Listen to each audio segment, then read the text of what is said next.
Hello kitty boys and girls, this video will be a guide for Iansan. We're just gonna go through her and explain her kit, how she works, and the best gear to use on her for you to maximize her potential. Before we continue with that though, if you're trying to get Iansan and you're trying to wish on her banner, the best way to get Primo Gems and Genesis Crystals is gonna be throughout Lootbar GG. Lootbar is a game top-up website where you can buy different games currencies including Genshin Impact. It's very safe and secure, and it's also cheaper than the official game stores. For example, if you click the link in the description, you go to Genshin Impact, you can pick an offer. I'm gonna pick this offer right here. In the official game store, it's gonna cost me around $50. On Lootbar, it's around $40.50, and it can be even less with other coupons and stuff like that, like the 8% discount coupon for new customers. That means I saved almost $10, which is super good. Lootbar, you can always save up to 20% in a lot of good deals. But yeah, just pick the offer, put your user ID and your region, click on top up now, and then you just pay, and then you just wait a couple of minutes, and the Genesis Crystals are gonna be in your game. These discounts are also gonna be suitable for both PS5 and Xbox. Those are some of the latest reviews you have from Lootbar. Click the link in the description and top up now. Alright, so back to the video. First of all, we're just going to explain her kit and role pretty quick. She's just going to be an Electro Natlan support, basically. Her elemental skill is basically just going to deal some damage and give her some Night Soul points, because she's a Natlan character. And then her elemental burst is just going to buff the current active character based on her attack. It's going to give them attack too. This is basically all her kit. For her passives, one is just going to help you gain more Night Soul points. That's going to be better if you have Natlan characters on your team too. And faster, you're going to gain more Night Soul points. The second passive is just gonna heal your active character, and that's pretty much it. It's gonna turn her into like a small healer. So yeah, for Iansan, her kit is basically just gonna be a buffer. She's gonna be buffing the attack of the current active character, and then she's also gonna be healing you a little bit, just pretty slightly. That's really pretty much it. Note that moving on to her talent priorities, the only thing that you really need to upgrade is just going to be your elemental burst, because it's the only thing that your attack upgrades is going to scale with. Your elemental skill is just some damage, so it's kind of whatever, you can leave it, and obviously your normal attacks are going to be whatever, so you don't really need to upgrade them. Alright, so now moving on to her constellations, we're going to go through them pretty quickly and just explain what they do in like simple terms and if they're worth it or not. First of all, C1 is just going to restore energy based around your Night Soul points consumed. It's just going to help you gain more energy, which is good if you want to burst, make sure it bursts on uptime, but it's definitely not really necessary at all. C2 is just basically just going to give you a 30% attack buff. I think it's pretty good. It's just going to buff the attack that your teammates are getting by a lot, which is pretty good. So yeah, for C2, it's definitely not necessary, I would say, but I definitely like the constellation a lot. C3 is just going to increase the level of your skill. It's definitely not really something you want to go for. Would have been much better if they did it for the burst. C4 is just going to keep your Night Soul points for longer, basically. So you're going to be able to keep the longer buffs for longer. That's basically it, really. I think it's pretty good too.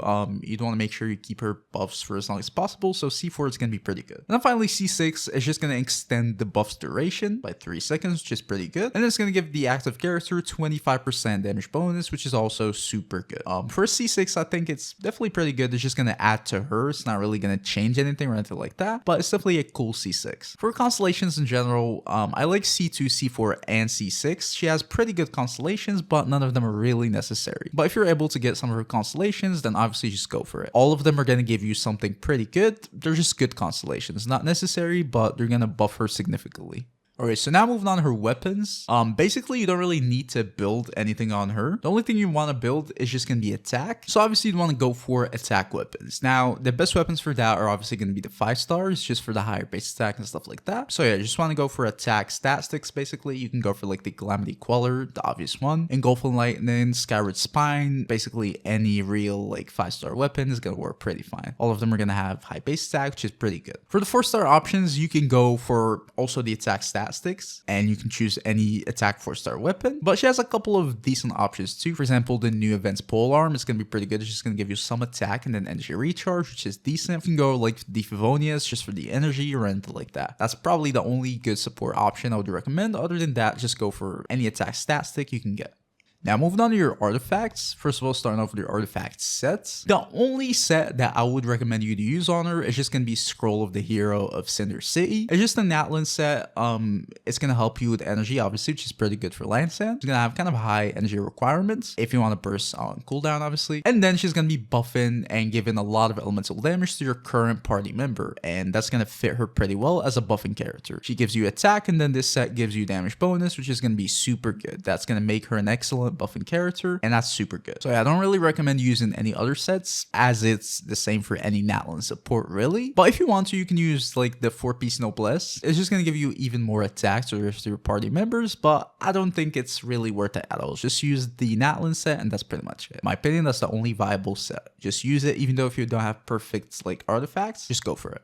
Now, moving on to your artifact stats. For your sands, you probably just want either attack or energy recharge, depending on which weapon you went for. I'm going to tell you how much ER you need a little bit. And then Goblet and Circlet, you just want to go attack. That's pretty much the only thing she needs. For the substats, you really just want to focus on getting attack and energy recharge. You can go for some crit or crit damage, but it's really not necessary at all with her. Her damage is very negligible, and you're probably not going to have good values anyway, so just focus heavily on getting enough attack and energy recharge. For the final stats you want to have on her, I would say just make sure you get at least around like 160 to 200 energy recharge. Her burst is going to be pretty important on her kit, and if you want to burst on cooldown, obviously it depends on your team and how many electros you have and stuff like that, but usually you'd want to keep it around 160 to 200. 200 you're going to burst pretty comfortably. And then obviously her main thing is just going to be attack, so you'd want to have enough attack on her. I would say a good amount will be around like 2,500 attack. Obviously with like the main stats and stuff like that, you're going to be able to reach that pretty comfortably, hopefully. And if you can get more the better, obviously.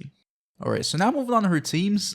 She's going to be a support character, obviously, so it's going to be pretty broad for her teams. Any character that's going to need attack and damage bonus from the Natlan set, she's going to work with pretty well. In theory, she works better with Natlan characters because they're just going to allow her to gain a little bit more Night Soul points, which is pretty good. So in theory, this is where she's going to work best, but it's definitely not necessary. For team examples, as I said before, any Natlan team is going to be like theoretically perfect. So a Moika team, she can work pretty well. For example, like Moika, Sitlali, and then like supports like Xiaolin and then Iansan. That's gonna be a pretty decent team. You can use her with Veressa, for example, obviously the new character. So you can use like Veressa and then Iansan, and then let's say like Fiorina and Xiaoyun. It's gonna be a pretty good team too. She's just gonna be supporting Veressa and Xiaoyun to deal more damage. They both like attack, and they also like the damage bonus, obviously. Like a Kinnish team, for example, let's say like Kinnish, Moika, and then like Toma and Iansan or whatever. Just basically any Natlan DPS is probably gonna work with them pretty well. And then on the rest, you can use her as a support for any DPS, especially like reactions teams. She's gonna work pretty well on them. Any like Electro-Charge or Aggravate teams. For example, an Aggravate team, you can have like Veressa, and then let's say Beiju and Nahida, and then Iansan. Just a good Aggravate team. You can go an Electro-Charge team, for example, like Ayato, then Kazuha, and then let's say Iansan, and then I don't know, like Oron or someone like that. You can also use her in like a Superconduct team, for example,